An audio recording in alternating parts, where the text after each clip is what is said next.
आज के इस सत्र में हम लोग जिसकी लाठी उसकी भैंस, ये जो लोकोक्ति है इस पर हमें ऐसे लिखना है। तो जैसा कि हम लोगों ने अब इस बात को समझ लिया है कि जब ऐसे लिखते हैं तो ऐसे जो भावार्थ होता है, एक तो है जिसकी लाठी और दूसरी तरफ है उसकी भैंस, राइट। तो जिसकी का मतलब कि यहाँ पर जिसकी इंडिकेट कर रहा व्यक्ति के संदर्भ में, राइट। और व्यक्ति की जगह ये राष्ट्र भी हो सकता है, राइट। और लाठी जो यहाँ पर लाठी का संकेत है, ये शक्ति का संकेत है, ये सत्ता का संकेत है, ये प्रभुत्व का संकेत है, ये वर्चस्व का संकेत है। और भैंस जो है एक तरह से संसाधन का संकेत है, सिंपल। या ये जो शक्ति है, शक्ति, सत्ता, प्रभुत्व और वर्चस्व जो है ना, जिसके पास भी है उसी की जीत होगी, वही विजय होगा, वही सफल होगा। और जिसके पास ये है उसी के पक्ष में न्याय होगा, न्याय भी उसी के पक्ष में होगा। ये सिंपल इसका भावार्थ है। भावार्थ सिंपल है कि जो शक्तिशाली है, जिसका समाज में वर्चस्व है, उसी के अनुरूप पे व्यवस्था चलती है, यानी शक्तिशाली ही विजित होता है। और शक्तिशाली विजित होता है तो इस तरह की जो लोकोक्ति है ये हमारे समाज में बहुत पहले से प्रचलित है। तो यहाँ पर ध्यान ये रखना है कि व्यक्ति या राष्ट्र जो है, एक ऐसे व्यक्ति या ऐसे राष्ट्र की बात की जा रही है जो शक्तिशाली है, जो पावरफुल है, जिसके पास वर्चस्व है और उसी के पास संसाधन रहेगी। वो जो चाहेगा सो करेगा, वो दोषी होकर भी निर्दोष हो जाएगा, वो अन्यायी होकर भी न्याय कहलाएगा। यानी सारी कमजोरियां उसकी छुप जाएगी। अगर उसके पास सत्ता है, उसके पास वर्चस्व है, तो सारी कमजोरियां उसकी छुप जाती है। और इसलिए कहा जाता है जिसकी लाठी उसकी भैंस, राइट। अब यहाँ पर ध्यान में रखना है कि ये जो शक्ति, सत्ता, प्रभुत्व, वर्चस्व है, इसका यहाँ पर नकारात्मक सेंस निकल रहा है, राइट, है ना। इसका पॉजिटिव भी हो सकता है, लेकिन इसके अंतर्गत जो सेंस आपको निकल रहा है, यहाँ से नकारात्मक भाव निकल रहा है, राइट। यानी इसका नकारात्मक दिशा में उपयोग का संकेत दे रहा, राइट। क्योंकि अगर शक्ति है, सत्ता है, पावर है, तो इसका सकारात्मक भी आप उपयोग कर सकते हैं। लेकिन यहां पर इसके सकारात्मक उपयोग की बात नहीं है। यहां सेंस दिया गया है कि शक्ति, सत्ता, पावर ही निर्धारण करती है कि क्या गलत है, क्या सही है, संसाधनों पर किसका अधिकार होगा। और जो शक्ति है, जो इसके पास पावर है, वही सब कुछ निर्धारण करता है। इसी के लिए हम जिसकी लाठी उसकी भैंस का यह कहावत जो है यहाँ पर प्रचलित है समाज में। तो जब भी इसकी भूमिका आप लिखने जाते हैं तो ध्यान में ये रखिएगा कि जिसकी लाठी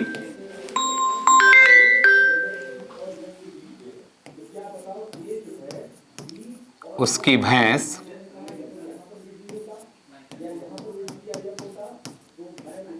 राइट। तो जिसकी लाठी उसकी भैंस जो होती है, इसका जो भूमिका है आपका, है ना, तो देखिए भूमिका में क्या लिखना है कि प्रस्तुत लोकोक्ति बिहार के समाज में व्यापक रूप में प्रचलित है, जिसका आशय यह है कि जिसके पास सत्ता है उसी के पास संसाधन है। समाज में निर्णय सत्ता, शक्ति और संसाधन के पक्ष में होता है और इसलिए यह लोकोक्ति समाज में संपत्तिशाली व्यक्ति, समाज में शक्तिशाली व्यक्ति, समाज में जो सत्ताधारी है उसके द्वारा समाज की प्रत्येक क्रिया प्रतिक्रिया के निर्धारण की बात करती है, राइट। और ये समाज में इस तरह की मानसिकता आज भी है और आज भी समाज में इस तरह की बातें आम तौर पर कही जाती है। जैसा कि हमने आपको जब बताया कि जिसकी लाठी उसकी भैंस का ये जो पक्ष है, इसके अंतर्गत हम शक्ति की बात कर रहे हैं, राइट, सत्ता की बात कर रहे हैं, वर्चस्व की बात कर रहे हैं, संपत्ति की बात कर रहे हैं, प्रभुत्व की बात कर रहे हैं। तो हमने कहा कि इसका प्रयोग नकारात्मक संदर्भ में है, राइट। नकारात्मक संदर्भ का मतलब क्या है कि अगर वर्तमान समाज को आप देखिए, यहां वर्तमान समाज को अगर आप लीजिए तो वर्तमान आधुनिक लोकतांत्रिक जो समाज है, इस लोकतांत्रिक समाज में समानता, स्वतंत्रता, बंधुत्व, न्याय की अवधारणा प्रचलित है, राइट। लेकिन ये जो जिसकी लाठी उसकी भैंस जो है, ये कथानक जो है, एक तरह से ये जंगल के कानून की बात करता है, राइट। जंगल के कानून का मतलब क्या है कि जब मनुष्य प्राकृतिक अवस्था में था, राइट, तो उस प्राकृतिक अवस्था में जिसके पास शक्ति थी उसी के पास संसाधन पर अधिकार था, राइट। यानी शक्ति ही संसाधन पर अधिकार का निर्धारण करती थी और यहां ताकत ही समाज के केंद्र में था, क्योंकि समाज में किसी प्रकार का कानून नहीं था, जंगल का कानून लागू था। और जब जंगल का कानून लागू था तो इस जंगल के कानून में, इस अवस्था में जो शक्ति था, जो पावर था, यही न्याय का निर्धारण करता था, राइट। यही लोगों के व्यवहार का निर्धारण करता था कि लोगों को कैसा व्यवहार करना है, कैसा नहीं करना है। लेकिन ये जो समाज है, वर्तमान जो समाज है, जिसमें हम संविधान की बात करते हैं, कानून की बात करते हैं, न्याय की बात करते हैं, तो इस समाज में सैद्धांतिक रूप में जिसकी लाठी उसकी भैंस की अवधारणा लागू नहीं होती है। सैद्धांतिक रूप में हम कह रहे हैं कि जब हम आधुनिक लोकतंत्र की स्थापना किए, आधुनिक राजनीतिक व्यवस्था का विकास हुआ, तो आधुनिक लोकतांत्रिक व्यवस्था और आधुनिक राजनीतिक व्यवस्था के अंतर्गत कानून के अनुरूप लोगों के व्यवहार को नियंत्रित करने का प्रयास किया गया और कहा गया कि समाज में सभी लोग एक समान हैं, राइट। यानी ऐसा नहीं है कि जो ताकतवर है, जो पावरफुल है, सत्ता जिसके पास है, उसके पास जो भी मन उसका करेगा वो कर सकता है, इसके विरुद्ध में हमने आधुनिक लोकतांत्रिक व्यवस्था का निर्माण किया। और आधुनिक लोकतांत्रिक व्यवस्था के अंतर्गत हमने कानून के शासन की अवधारणा को लागू किया। यानी ये जो आधुनिक व्यवस्था है ये विश्वास करता है कानून का शासन, है ना, लॉ ऑफ रूल की बात करता है। और इस लॉ ऑफ रूल की जो अवधारणा है इसमें ये सारी चीजें समाहित है। यानी कोई पावरफुल व्यक्ति ऐसा नहीं कर सकता है कि वह किसी कमजोर व्यक्ति के संसाधन पर अधिकार जमा ले। सैद्धांतिक तौर पर हम इसमें विश्वास नहीं करते, राइट। सैद्धांतिक तौर पर हमारी आधुनिक लोकतांत्रिक व्यवस्था कहती है कि सभी लोग एक समान हैं। लेकिन व्यवहारिक तौर पर अगर आप देखोगे कि ये जो अप्रोच है, जिसकी लाठी उसकी भैंस, ये व्यवहारिक रूप में आपको देखना पड़ेगा कि जिसकी लाठी उसकी भैंस की जो अवधारणा है, राइट,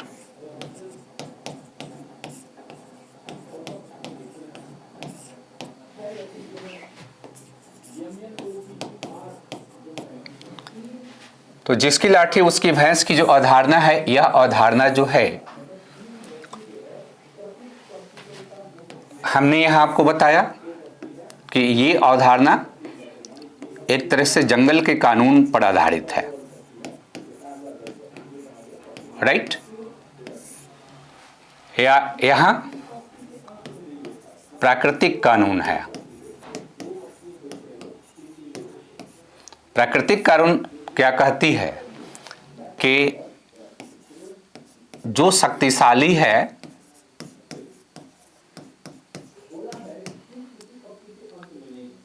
शक्तिशाली की सत्ता कार्य करती है,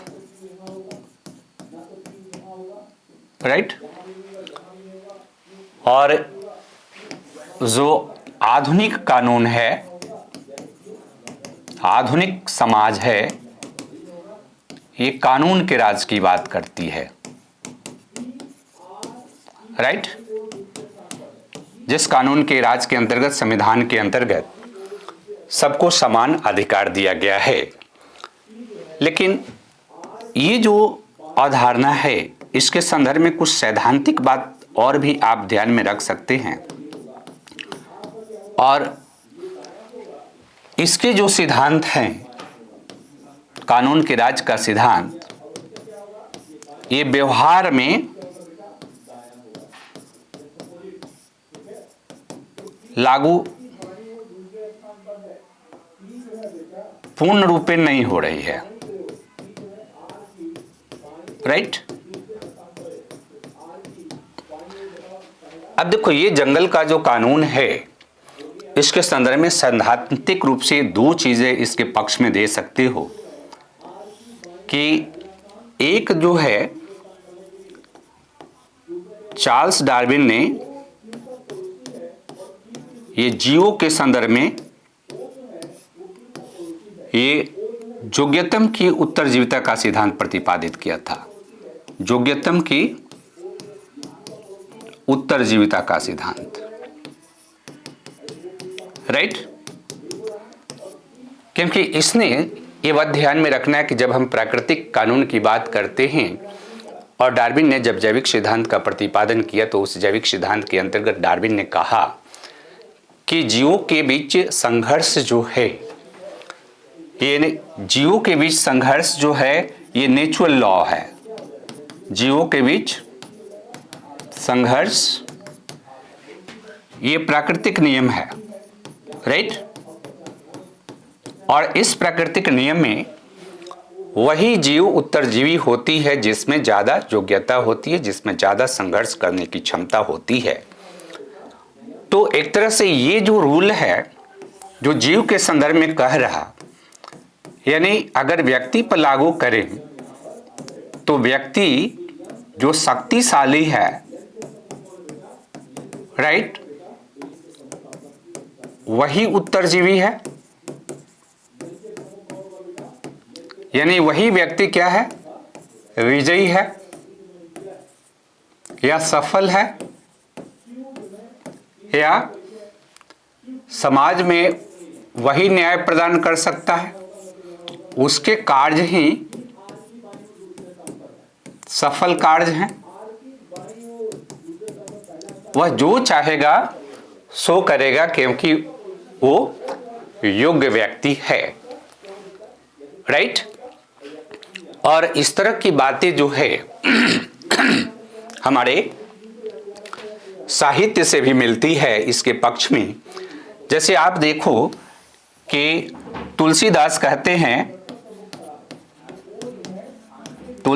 कहते हैं कि समर्थ को नहीं दोष गोसाई, समर्थ को नहीं दोष गोसाई, यानी जिसके पास शक्ति है, जिसके पास पावर है, या जिसके पास लाठी है, भैंस उसी की होगी। शक्तिशाली दोषी नहीं होता है, वह निर्दोष होता है। समर्थ को नहीं दोष गोसाई। तो यह बात स्थापित करती है एक तरह से संकेत के रूप में कि समाज में इस तरह की अवधारणा जो है व्यवहारिक रूप में एक्सेप्ट रही है समाज में। ध्यान ये रखना है कि सैद्धांतिक रूप में हम कह रहे हैं कि कानून के राज की बात है, यानी सभी में के साथ समानता और स्वतंत्रता और बंधुत्व का व्यवहार करना है, और न्याय जो है व्यक्ति के पद प्रतिष्ठा संसाधन सत्ता इत्यादि से निर्धारित नहीं होता है, क्योंकि न्याय न्यूट्रल रूप में होती है।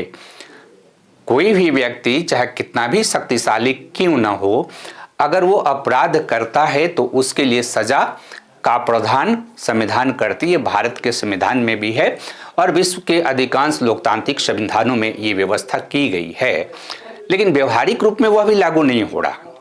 तो जैसा हमने कहा कि आप एक पॉइंट यहाँ से ले सकते हो कि चार्ल्स डार्विन की योग्यतम की जो उत्तरजीविता का सिद्धांत है, उस योग्यतम की उत्तरजीविता के सिद्धांत को एक तरह से वो जिसकी लाठी उसकी भैंस की जो अवधारणा है, उस अवधारणा को यह प्रूफ करने का काम कर रहा है। इसी तरह से आप देखोगे कि एक यूरोपियन जो है लेखक है क्लोजेविट्ज,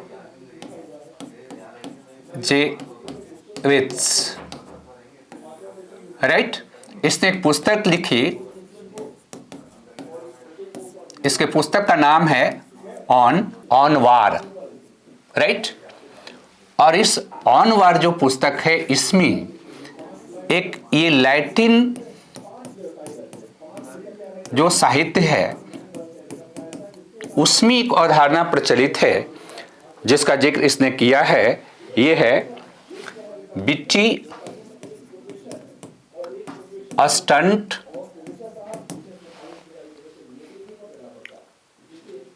पोसिडेंट्स,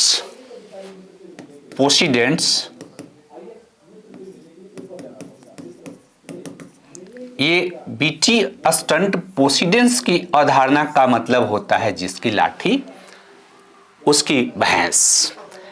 यानी यह कहता है कि समाज में आम तौर पर, चाहे हम बिहार की बात कर रहे हैं, हम भारत की बात कर रहे हैं, लेकिन यह जो अवधारणा है जिसकी लाठी उसकी भैंस, यह अवधारणा लैटिन साहित्य में भी देखने को मिलती है और यह अवधारणा यूरोप में भी देखने को मिलती है, यानी पश्चिम में भी यह अवधारणा लागू है। क्योंकि जो डार्विन ने योग्यता की उत्तरजीविता का सिद्धांत प्रतिपादित किया, तो इस सिद्धांत के आधार पर पश्चिम में एक सिद्धांत और डेवलप किया गया जिसको आप यहाँ पर लिख सकते हो। इसको कहते हैं सामाजिक डार्विनवाद, राइट। ये सामाजिक डार्विनवाद का जो सिद्धांत है, ये डार्विन ने जीवों के संदर्भ में योग्यतम की उत्तरजीविता के सिद्धांत का प्रतिपादन किया था। जो सामाजिक डार्विनवाद का सिद्धांत है, ये सामाजिक डार्विनवाद का सिद्धांत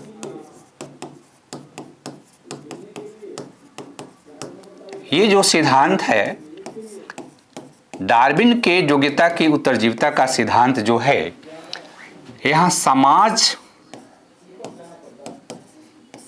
में संघर्ष की बात करता है, राइट। और समाज में जो संघर्ष होगा, तो इस संघर्ष में जो समाज या राष्ट्र उत्तरजीवी होगा, वही अपना वर्चस्व कायम रख सकेगा। यानी यहां पर भी है कि अगर समाज या राष्ट्र आपका मजबूत है, योग्य है, शक्तिशाली है,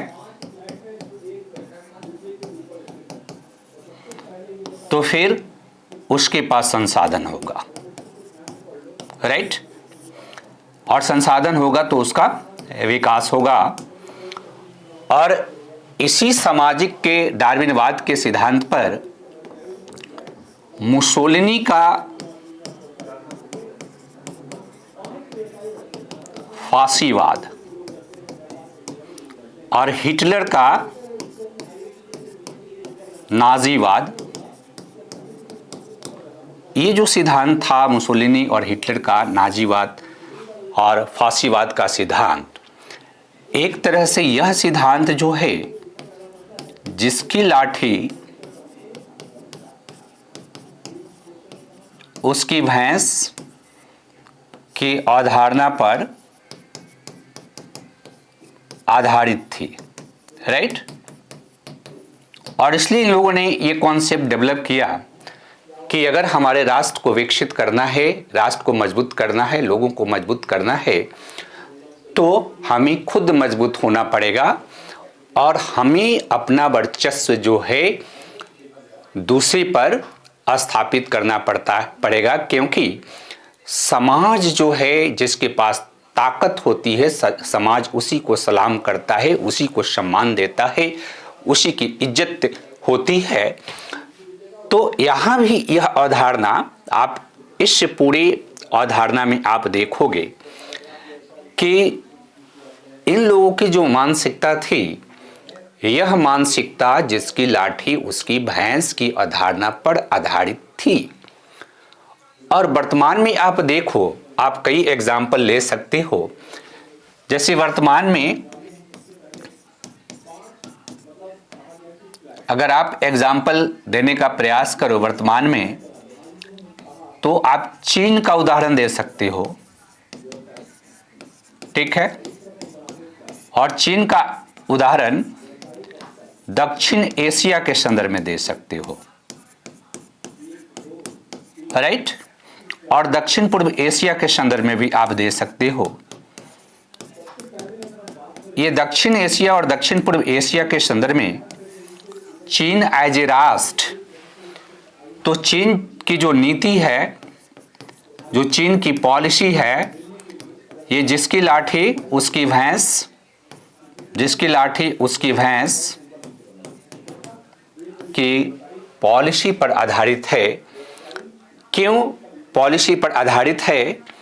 क्योंकि इसमें से दो चार एग्जाम्पल आप दे सकते हो। जैसे पहला एग्जाम्पल, आप दक्षिणी चीन सागर का जो समस्या है, और इस समस्या में आप देखोगे कि चीन ने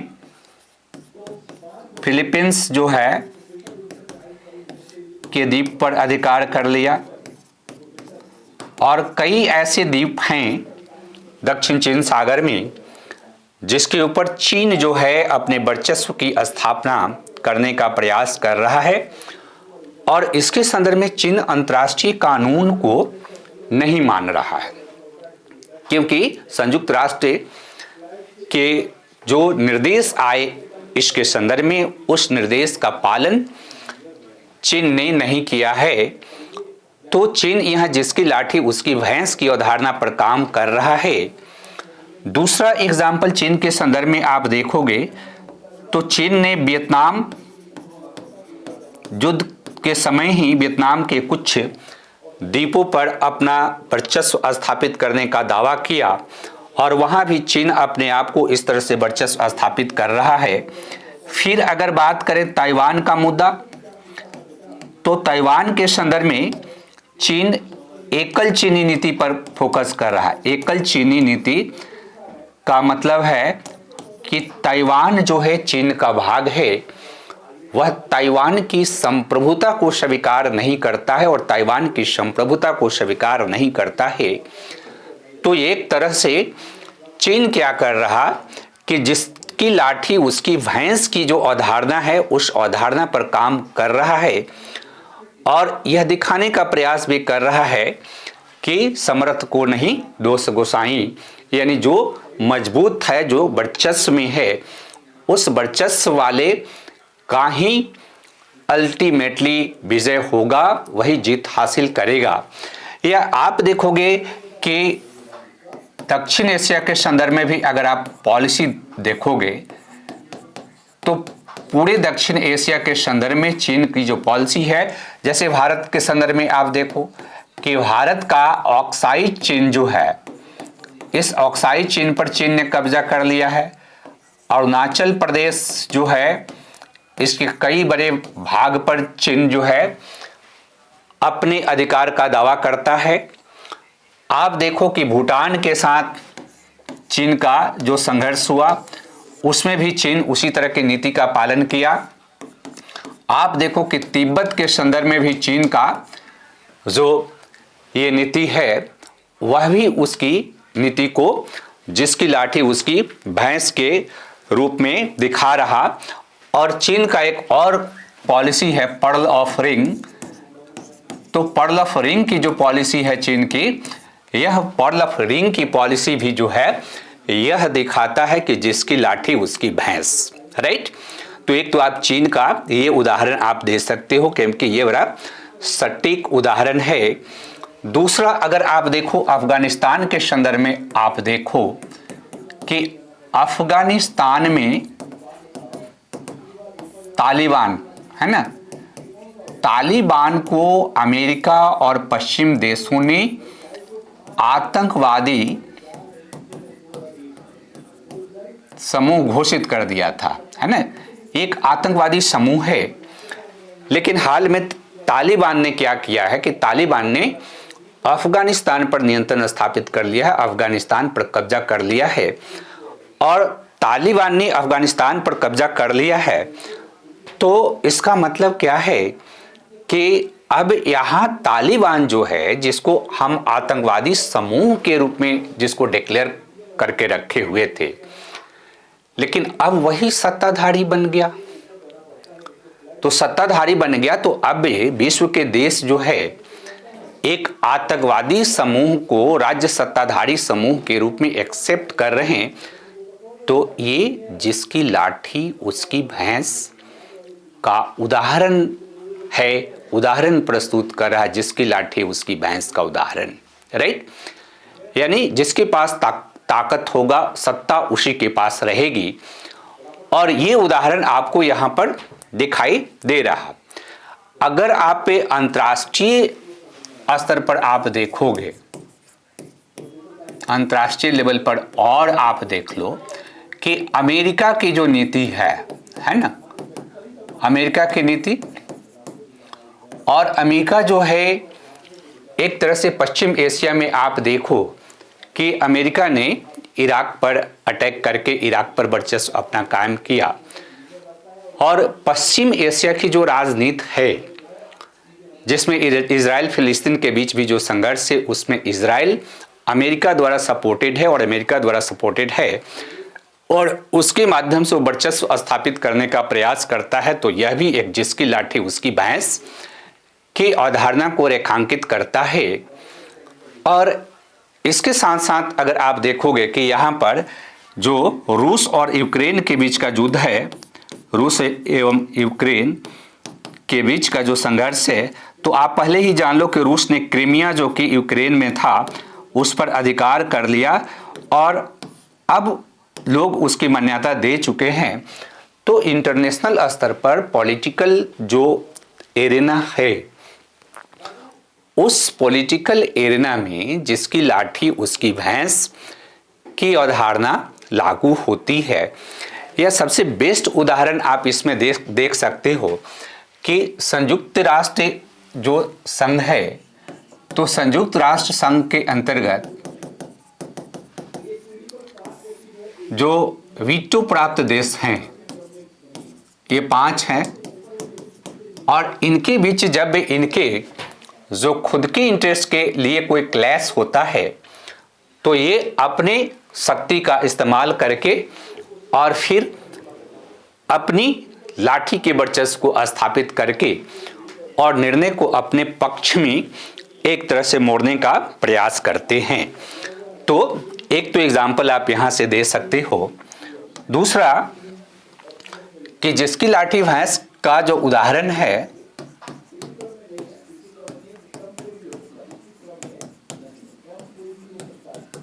राइट, तो इसका एग्जाम्पल अगर आप भारत के संदर्भ में दो, है ना, तो भारत के राजनीति के संदर्भ में, ठीक है, तो भारत के राजनीति के संदर्भ में जैसे कुछ इंपॉर्टेंट केसेस है ना, जैसे केसेस में आप देखोगे कि महिला पहलवानों के यौन शोषण का मुद्दा, राइट, ये जिसकी लाठी उसकी भैंस को दिखा रहा है कि इस केस में जिसने शोषण किया है, शोषण किया, राइट, वह क्या है, स्वतंत्र है, राइट। क्यों स्वतंत्र है? क्योंकि उसके पास शक्ति है, उसके पास सत्ता का समर्थन है, सत्ता का उसको संरक्षण है, राइट। तो ये उदाहरण क्या है? जिसकी लाठी उसकी भैंस का उदाहरण है। इसके अलावा आप देखो कि समाज में आर्थिक शक्ति, राइट, अब इसमें देखो अडानी का मुद्दा,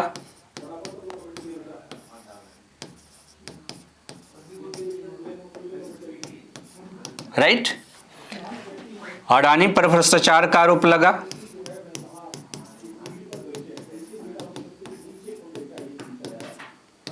पर इस आरोप की जांच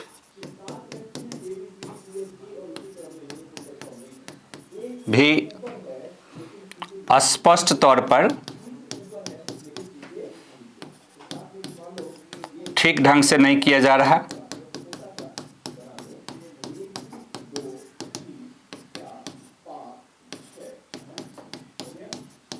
राइट।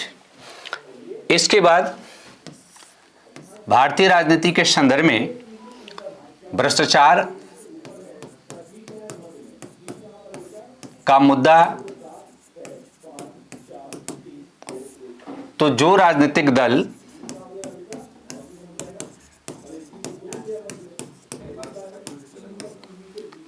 सत्ताधारी वर्ग के साथ मिल जाता है, उस पर ईडी, सीबीआई की कार्रवाई शिथिल हो जाती है।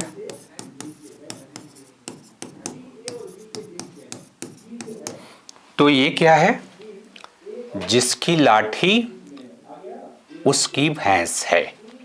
ध्यान ये रखना है कि एग्जाम्पल है कि जिसकी लाठी उसकी भैंस, ये काम करती है। इसके अलावा भी आप देख लो कि हमारी समाज में अब इसमें थोड़ा सा बौद्धिक भी आप देख लो कि जो शिक्षा जगत में है ना, जिसने अपना ब्रांड बना लिया, राइट, तो उसकी जो ब्रांड वैल्यू है, उस ब्रांड वैल्यू को देख करके जो है लोग बिहेवियर कर रहे हैं, उसके साथ जुड़ रहे हैं। तो जिसने नाम कमा लिया, जैसे एक और हम लोग के समाज में प्रचलित है कि जिसका नाम है उसी की चलेगी, जिसके पास पैसा है वही राज करेगा। तो जिसका नाम है उसी की चलेगी, यानी नाम आप कर लीजिए किसी तरह से, है ना, जैसे जिसका नाम है उसी की चलेगी।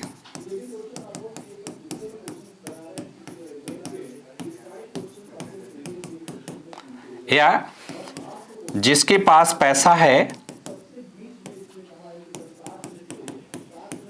वही राज करेगा।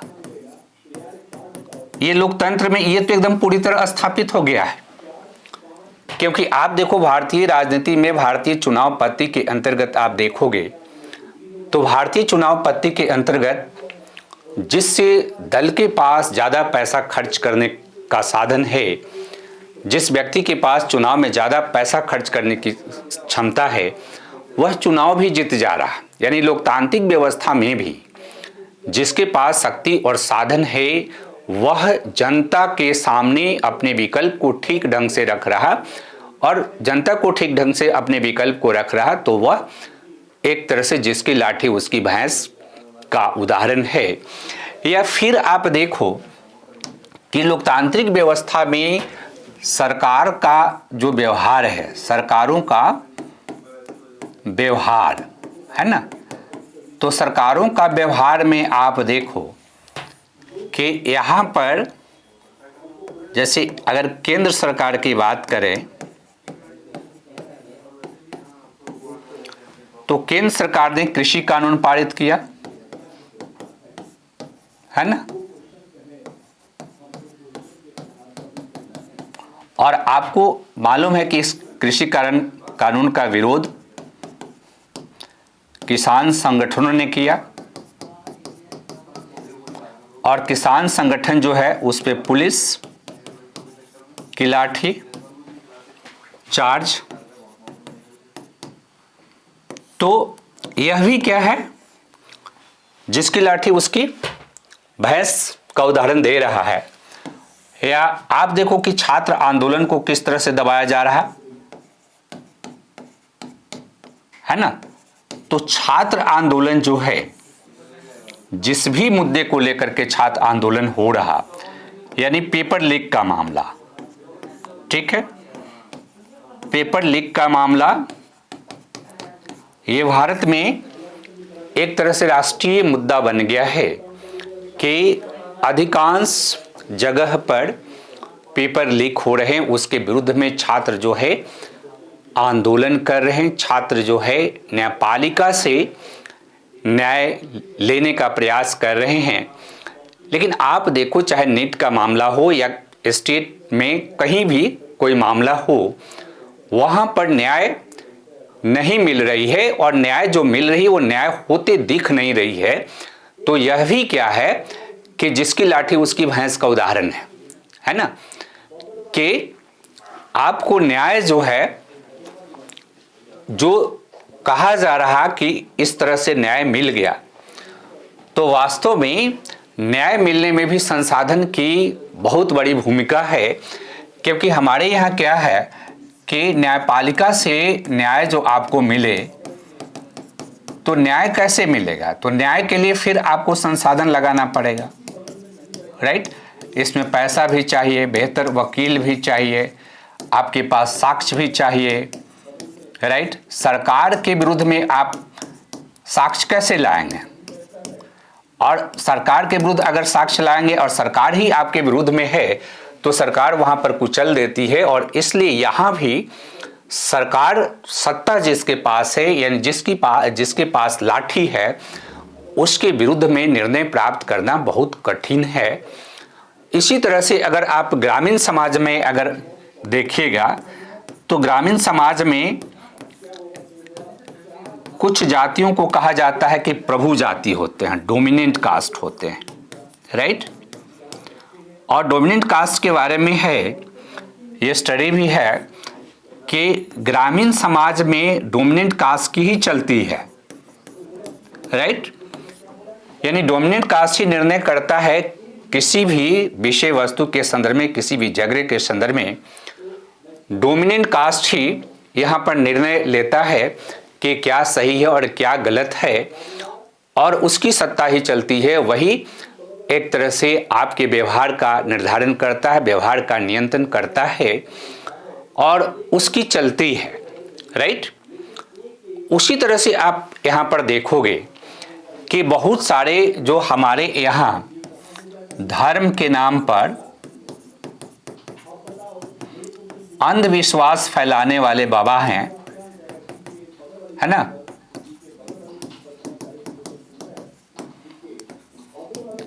और ये अंधविश्वास फैलाने वाले बाबा, अंधविश्वास फैलाना अपने आप में गैर कानूनी कार्य है, राइट। लेकिन चूंकि ये बाबा जो हैं, इनको राजनीतिक संरक्षण प्राप्त है, इनके पास आर्थिक सत्ता है, ये धर्म के ठेकेदार बन गए हैं, और इस स्थिति में इनके विरुद्ध में कोई कार्रवाई नहीं होती है। तो यह भी जिसकी लाठी उसकी भैंस का उदाहरण है। और अगर आप जनजातीय समाज से उदाहरण देने का प्रयास करो तो यहाँ जनजातीय समाज से एक बहुत इंपॉर्टेंट एग्जाम्पल है, आप लिख सकते हो। एक साइबेरिया में एस्किमो जनजाति है, राइट। और इस एस्किमो जनजाति में जो सबसे इंपॉर्टेंट अपराध है ये है पत्नी की चोरी, राइट। और पत्नी की चोरी, अगर किसी की पत्नी की किसी ने चोरी कर लिया तो आरोप जिसने लगाया कि यह व्यक्ति जो है मेरे पत्नी की चोरी कर लिया है, तो इसका निर्णय मल्लयुद्ध के द्वारा होता है। यानी जिसका पूर्व पति और बाद में जिसने उसकी पत्नी को चुरा करके अपने पास रख लिया है, दोनों के बीच मल्लयुद्ध होगा। और इस मल्लयुद्ध में जो सफल होगा, इस मल्लयुद्ध में जो सफल होने वाले लोग हैं उसी की वह पत्नी हो जाएगी। तो यह भी क्या है, जिसकी लाठी उसकी भैंस। और इसलिए ये जिसकी लाठी उसकी भैंस नामक के यह जो कहावत है ये हमारे समाज में प्रचलित है। लेकिन फिर आप निष्कर्ष में आप क्या लिखोगे कि जिसकी लाठी उसकी भैंस नामक जो कहावत जो है, यह व्यवहार में हमारे समाज में, चाहे भारत का हो, चाहे बिहार का हो, चाहे वैश्विक लेवल पर, ये आज भी दिखाई देता है। हालांकि यह जंगल के कानून का परिचायक है, लेकिन फिर भी व्यवहारिक तौर पर यह दिखाई देता है।